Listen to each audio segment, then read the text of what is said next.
사기 3장 12절에서 30절 말씀까지 오늘 이 말씀을 가지고 나도 쓰임받을 수 있습니다 라는 제목으로 같이 은혜를 나누기를 원합니다. 오늘 사사 예후에 대한 내용이 나와 있습니다. 예후는요 잘 예후해 줘야 됩니다. 예후는 잘 예후해 줘야 됩니다. 왜요? 오른손을 잘 쓰지 못하는 장예후이기 때문인 거예요. 예후시 베냐민 사람 게라의 아들이라고 말하고 있는데요. 이 왼손잡이 예후시라고 말합니다. 예후시는요 두 손을 쓰는데 그 중에서도 왼손을 주로 쓰는 왼손잡이라는 의미가 아닙니다. 왼손잡이라는 이 원어적인 의미는 오른손을 쓰지 못하는 사람이라는 말이에요. 오른손을 못 쓰기 때문에 왼손으로만 쓰는 사람, 왼손만 쓰는 사람이라는 의미를 가지고 있습니다. 오늘은요 변방에 숨어 지낸 영웅이 다시 성령 충만함을 받아서 이스라엘을 구원한 사사가 되었다면, 예후는요 장애우로서 무시받았던 사람이 이스라엘을 구원하는 사사가 되었음을 보여주고 있습니다. 다시 말하면 하나님께 쓰임받지 못할 사람이 없다라는 것을 보여주는 거예요. 그 사람의 마음에 믿음으로 충만하면요 하나님께서 성령을 부어주셔서 능력껏 사용하세요. 우리 누구나 하나님께 쓰임받을 수 있는 후보자예요. 쓰임받을 수 있는 사람인 줄 믿습니다. 이스라엘 후손들이요 또 범죄를 하였죠. 이것을 반복적으로 성경은 무엇이라고 말합니까? 12절의 말씀을 보게 되면 이스라엘 자손이 또 여호와의 목전에 악을 행하니라. 이스라엘 자손이 여호와의 목전에 악을 행하였으므로 라고 말하고 있어요. 이스라엘 자손들이 여호와의 목전에 악을 행하였습니다. 이것을 두 번이나 12절은 말하고 있습니다. 그 의미가 무엇입니까? 여호와의 목전에. 히브리 원어로는 여호와의 얼굴 앞에서 하나님의 보시기에 의미죠. 하나님의 보시기에 이스라엘 자손들이 악했습니다. 다시 말하면 세상적인 눈으로, 세상적인 시각으로 심각한 죄가 있다라는 말이 아니에요. 하나님의 눈에 보시기에 하나님의 기준으로 볼 때는 악한 것이었어요. 우리가 보기에는 무엇이 선하고 무엇이 악하고 무엇이 죄일까라고 생각이 될 정도로 갈등하는 부분들이 있잖아요. 어떤 사람이 정직하고 깨끗한가 판단하는 그 기준이 무엇입니까? 많은 경우는요 우리는 세상의 눈으로, 세상의 기준으로 판단할 때가 참 많습니다.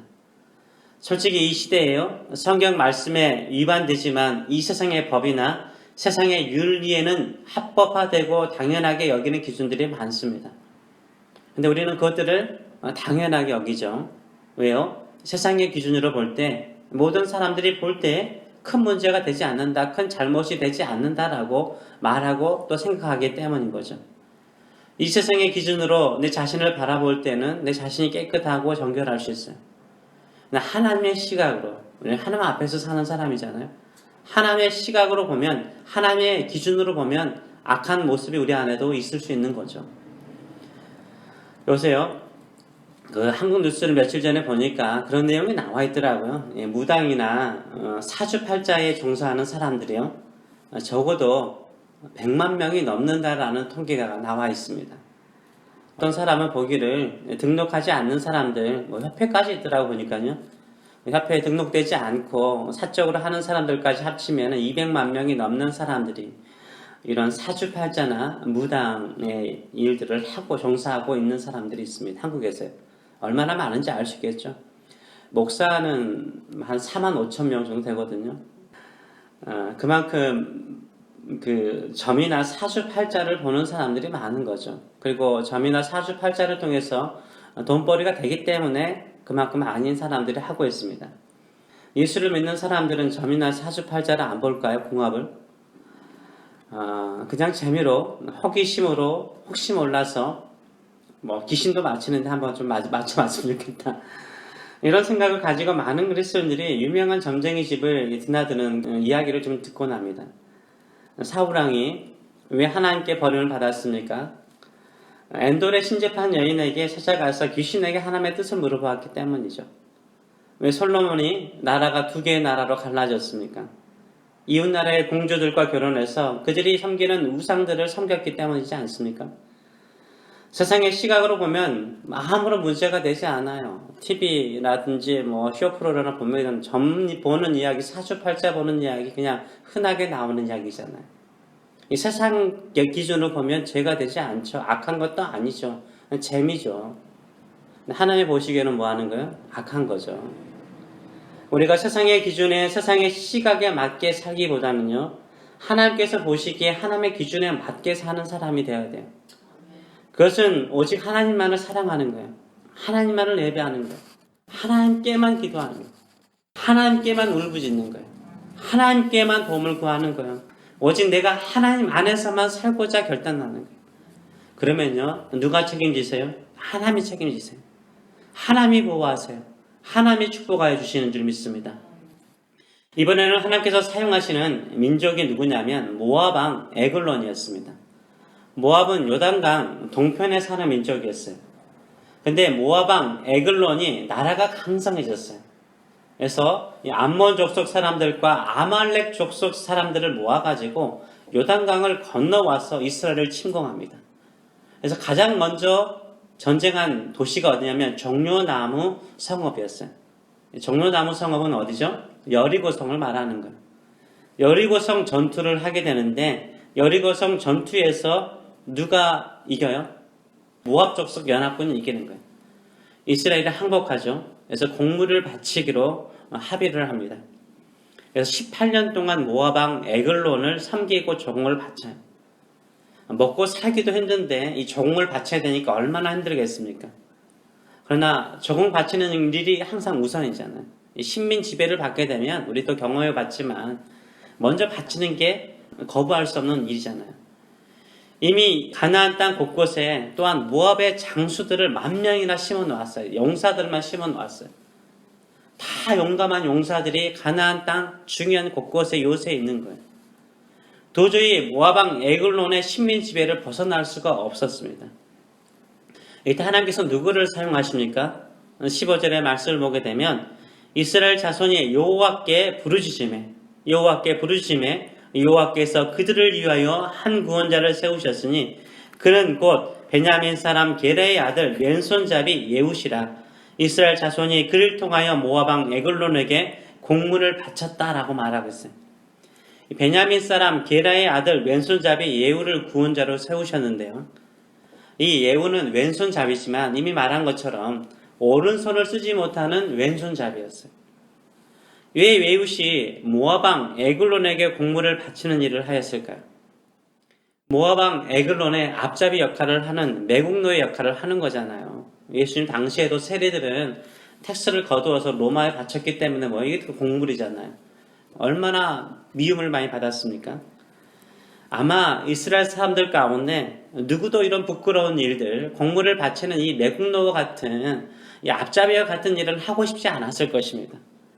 매국노와 앞잡이로 놀림받기를 누구도 원하지 않았어요. 그래서 이스라엘 사람들 가운데 어때요? 장애가 있는 사람을 세운 거죠. 결국 오른손을 쓰지 못하는 장애를 가진 예후시요 모압 왕 에글론에게 이스라엘 사람들의 공물을 바치는 역할을 했어요.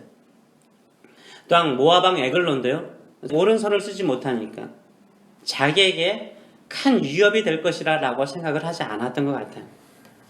매번 모압 왕 에글론을 만나러 갈 때마다 에훗의 마음속에는 뭐가 생기는 거예요? 분노가 생기는 거죠. 그 분노를 꼭 참고 기다리는 거예요. 때를 기다리는 거예요. 공물을 바치러 갈 때마다 뭘 봐요? 이 모압 왕 에글론이 해마다 뭐요? 살이 쪄가는 거예요. 비도 내주고 살이 쭉쭉 쪄가는 거예요. 자신들이 바치는, 힘들게 일해서 바치는 그 공물 가지고 살이 쪄가는 거예요. 그 마음속에 얼마나 큰 갈등이 있었겠습니까? 예후시 이번에는 모압 왕 에글론을 죽이고자 좌우의 날선 칼을요, 오른쪽 허벅지에 심어요. 그래, 왼손으로 잡기 쉽잖아요. 숨겨가지고 공물을 바치러 가요. 자신이 의도한 대로 모압 왕 에글론을 죽이지 못해요. 돌아오게 되죠. 돌아오다가 요단강을 건너서 길갈 근처를 지나가게 됩니다. 19절의 말씀을 보게 되면 자기는 길갈 근처 돌 뜨는 곳에서부터 다시 모압 왕 에글론에게 돌아갔다라고 말하고 있어요. 이 에훗은요, 길갈 근처에서 발을 돌이켰어요. 길갈 근처에서 발을 돌이켰어요. 길갈은 어떤 곳이었어요? 우리가 복임의 사건을 이야기할 때 길갈에서 복임으로 한 선지자가 올라왔잖아요. 길갈은 어떤 곳이에요? 길갈은 하나님의 성막이 있는 곳이에요. 하나님의 법궤가 있는 곳이에요. 엘리 제사장 시절까지 그곳에는 하나님의 법궤가 있었어요. 그곳에서 요단강을 건너온 이스라엘 후손들이요, 이스라엘 조상들이요, 할례를 행하고 하나님과 새롭게 언약을 맺었죠. 오직 우리는 하나님만을 섬기겠다고 결단했던 곳이 어디예요? 길갈이었어요. 근데 그 길갈 근처에 뭐가 있어요? 주변에 뭐가 있어요? 돌 뜨는 곳이 있는 거죠. 무슨 돌을 뜨는 곳일까요? 우상이죠. 돌로 우상을 만들잖아요. 이 돌로 우상을 만드는 채석장을 지나가게 되는 거예요. 길갈 옆에 뭐가 있는 거예요? 우상들이 세워져 있는 거예요. 우상들이. 하나님의 법궤 옆에 뭐가 세워져 있는 거예요? 우상들이 세워져 있는 거예요. 에우스의 마음속에 숨겨졌던 믿음이 살아나는 거예요. 왜 성령께서 역사하신 거죠? 하나님 말씀 주신 거예요. 네가 해라는 거예요. 모든 사람들이 하지 않을 때 네가 하라는 거예요. 네가 구원자가 되라는 거죠. 그래서 발걸음을 돌이켜서 다시 모압 왕 에글론에게 돌아가요. 그리고 에글론 왕에게 뭐라고 말합니까? 은밀한 일을 왕에게 알릴 일이 있다는 거죠. 그래서 신하들과 경비병들을 다 들어 물러나게 하죠. 그리고 2층이죠, 다락방. 2층에 서늘한 다락방에 올라갔는데 에글론 왕 혼자가 있는 거예요. 그래서 하나님의 명령, 하나님의 말씀을 내가 메시지를 전하겠습니다 라고 말하자 이 비둔한, 특별한 하나님의 신탁이 있는 줄 알고 이 비둔한 에글론이 일어나죠. 이때 에웃이 왼손으로 오른손 허벅지에 있는 칼을 빼서 방을 찌르죠. 칼자루까지 쑥 들어가는 거예요. 그리고 등 뒤까지 빠져나갑니다. 다시 뺄 수 없을 정도로 깊이 박힌 거예요. 끽소리 못하고 즉사합니다. 아무 소리도 내지 못하고 모압왕 에글론이 그 자리에서 죽어버립니다. 단번에 죽어버려요.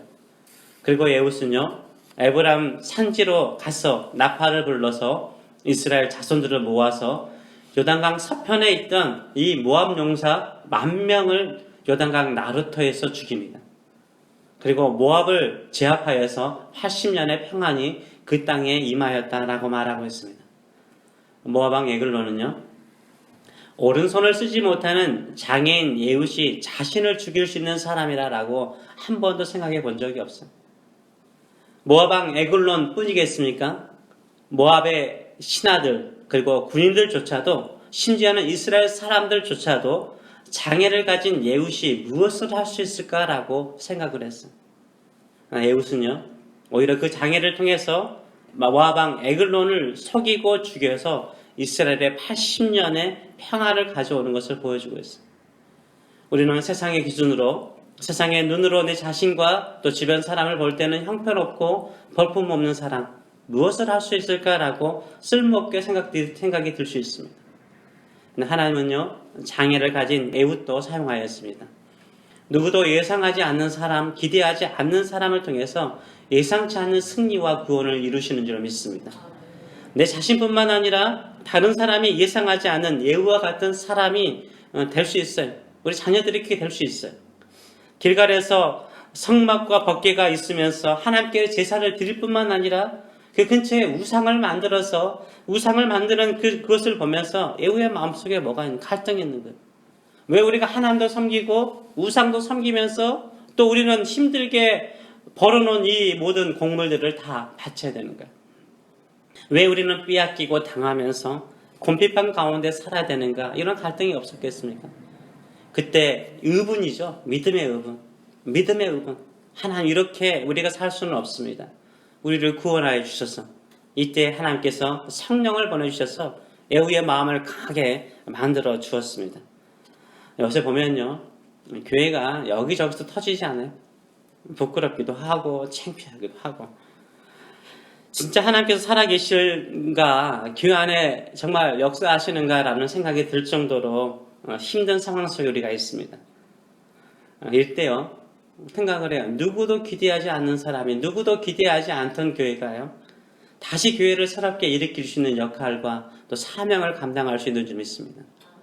세상적으로 볼 때 전혀 기대하지 않았던 사람, 전혀 기대하지 않았던 성도, 전혀 기대하지 않았던 교회가요, 하나님께서 교회를 새롭게 부흥시키는데, 새롭게 하는데 사용하실 수 있어요. 우리 누구도 쓰임받을 수 있는 줄 믿습니다.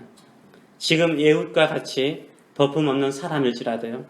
믿음의 의분을 가지고 하나님의 영광을 다시 한번 드러내 주시옵소서. 교회를 다시 한번 회복시켜 주시옵소서. 주의 백성들이 백성답게 살게 하여 주시옵소서. 이 땅에 당하며 끌리며 욕먹는 교회가 아니라 다시 한번 하나님의 영광을 드러내는 교회가 되게 하여 주시옵소서. 복음이 힘있고 능력이 증거되게 하여 주시옵소서. 예수의 이름이 온 세상 위에 높임을 받게 하여 주시옵소서. 기도하고 나갈 때 하나님께서 우리에게 성령을 부어주셔서 예상하지 않고 기대하지 않는 사람을 통해서 예상치 않는 승리와 영광을 드러내 주실 줄 믿습니다. 이 믿음을 가지고 나가시는 저 여러분 되시길 축원합니다.